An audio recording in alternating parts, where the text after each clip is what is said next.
ये कुछ चित्र देख रहे हैं आप। देखने में तो ये चित्र बिल्कुल मनुष्यों के जैसे हैं, परंतु यदि आपने इनके दिल के अंदर जाकर के देख लिया ना, तो आपको इनके दिल के अंदर मिलेगा नफरत, निंदा, कूड़ा करकट, लालच, छल कपट, ये सब कुछ मिलेगा इनके अंदर। और अब आप इन चित्रों को देखिए, इन चित्रों को देखकर आप गदगद हो जाएंगे, आप इन पर गर्व करेंगे। और इनके दिलों में यदि आपको झांकने का मौका मिले तो आप इनके दिलों में पाएंगे प्यार, ममता, करुणा, सहनशीलता, स्नेह, अपनापन और इंसानियत के लिए कुछ करने का जज्बा। ये समय घोर संकट का है। मनुष्यता इस समय तड़फ रही है। ऐसे में तमाम लोग हैं जो मनुष्यता की सेवा में लगे हैं। वो प्लाज्मा डोनेट कर रहे हैं, रक्त दान कर रहे हैं, इंसानियत के लिए समय का दान कर रहे हैं। दिन रात अपने परिवारों की फिक्र नहीं है उन्हें, लोगों को इस संकट से बचाने में लगे हुए हैं, दिन रात एक कर रहे हैं।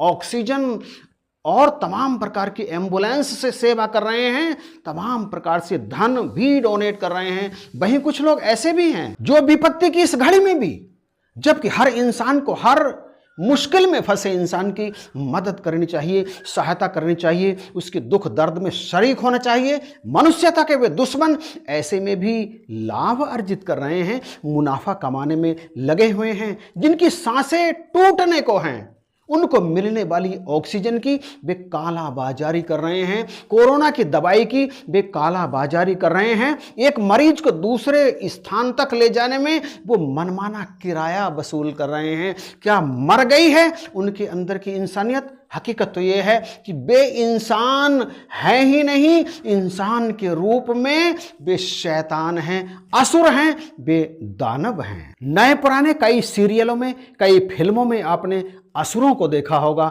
दानवों को देखा होगा। लंबे लंबे दांत, सिर पर उगे हुए सींग।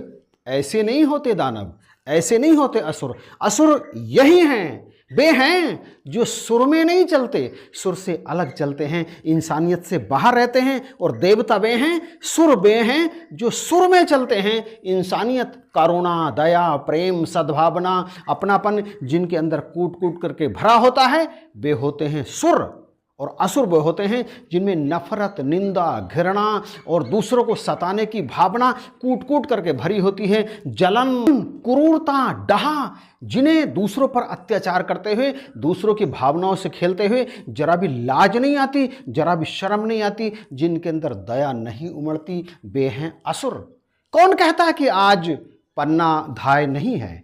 कौन कहता है कि आज दधीची नहीं है? आज भी हैं, हमेशा, हर काल में दूसरों के लिए अपना सर्वत्र अर्पण करने वाले, यहां तक कि अपनी जान तक लुटाने वाले मनीषी लोग, महात्मा इंसान इस संसार में रहे हैं। आज ऐसी ही एक अभी कुछ ही हफ्ते पहले की घटना दास आपको सुनाने के लिए जा रहा है, ध्यान से सुनिएगा। नारायण भाऊराव दामोदकर, ये एक बुजुर्ग 85 साल के महाराष्ट्र के नागपुर शहर के निवासी। अभी कुछ दिनों पहले इन्हें कोरोना संक्रमण हो गया और बमुश्किल इनके दामाद और बेटी ने इन्हें एक शासकीय हॉस्पिटल में भर्ती कराया और इलाज शुरू हो गया। इलाज चलने लगा कि एक दिन अचानक ही एक स्त्री अपने पति को वहां लेकर के आई। पति की आयु लगभग 40 वर्ष थी, कोरोना से बुरी तरह से संक्रमित था, परंतु हॉस्पिटल तो पहले ही फुल था, कहीं स्थान नहीं था और डॉक्टरों ने कह दिया इसे कहीं बाहर ले जाओ। और वो स्त्री फूट फूट कर रोने लगी। इस पर ये भाऊराव दामोदकर ये रह ना सके, इंसानियत इनके अंदर तड़फ उठी। इन्होंने डॉक्टर से अपना बेड उस महिला के पति को देने के लिए कह दिया। सारे के सारे भौचक के रह गए, इनकी बेटी, इनका दामाद, उन्हें भी समझ में नहीं आया कि आखिर पापा कह क्या रहे हैं। डॉक्टर्स ने इनसे एक कागज पर हस्ताक्षर कराए और उस पर मैटर लिख लिया कि ये अपनी मर्जी से अपना बेड उस महिला के पति को दे रहे हैं। और इन्होंने अपनी छुट्टी करा ली और चले आए अपने घर। जानते हैं इन्होंने क्या कहा था? जब डॉक्टर्स, इनकी बेटी और इनके दामाद ने इनसे कहा कि आप ऐसा क्यों कर रहे हैं, इन्होंने कहा था, मेरी उम्र 85 साल पार हो गई है, काफ़ी कुछ देख चुका हूँ, अपना जीवन भी जी चुका हूँ। बेड की ज़रूरत मुझसे ज़्यादा इस महिला के पति को है। उस शख्स के बच्चों को अपने पिता की आवश्यकता है। अगर उस स्त्री का पति मर गया तो बच्चे अनाथ हो जाएंगे, इसलिए मेरा कर्तव्य है कि मैं उस व्यक्ति के प्राण बचाऊं। इसके बाद वे घर चले आए। इस घटना के 3 दिन के बाद उन्होंने इस संसार को छोड़ दिया। भाइयों बहनों, ऐसे व्यक्ति इंसान के रूप में फरिश्ते हैं जो इंसानियत को बचाने के लिए, दूसरों की जिंदगी को बचाने के लिए अपने प्राण तक देने को तैयार हो जाते हैं, परवाह नहीं करते। और वे लोग जिनके बारे में हमने आपसे जिक्र किया, वे क्या हैं आप अंदाज लगा सकते हैं। तो हम सब का भी ये फर्ज है, ये हमारी ड्यूटी है कि हम भी कुछ ना कुछ करें इंसानियत के लिए। जितना भी बन पड़े उतना तो कर लें। अगर बहुत कुछ नहीं कर सकते तो कुछ तो कर सकते हैं।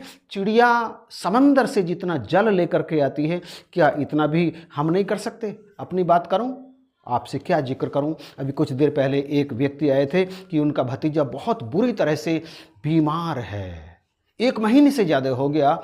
दिल्ली से भी उसे वापस लौटा दिया गया और वो मुझे ले जाने के लिए तैयार हुए। मैंने ये वीडियो अभी जो आपके सामने चल रहा है, इसको बीच में ही रोका और उनके साथ चला गया। वीडियो आकर के बना लेंगे। वहाँ पहुँचे, चरणामृत लिया, सिमरन किया, काफ़ी देर तक बैठकर उनसे बातें की, उन्हें सांत्वना दी और फिर अपना काम करने के बाद दास आ गया और ये वीडियो आपके सामने यहाँ पर कंप्लीट किया। तो हम सब कुछ ना कुछ करने के लिए हर समय तैयार रहें, क्योंकि ये शरीर तो आज नहीं तो कल हम सबको छोड़ना ही है। बात जब कुछ करने की आएगी तो हम उस लाइन में जाकर तो खड़े हो जाएं जिस लाइन में वे खड़े होंगे जिन्होंने इंसानियत के लिए कुछ किया। तो बख्शिश करो, कृपा करो। इन्हीं शब्दों के साथ वीडियो समाप्त करते हैं। जय हिंद, नमस्कार और प्यार भरी धन्यवाद।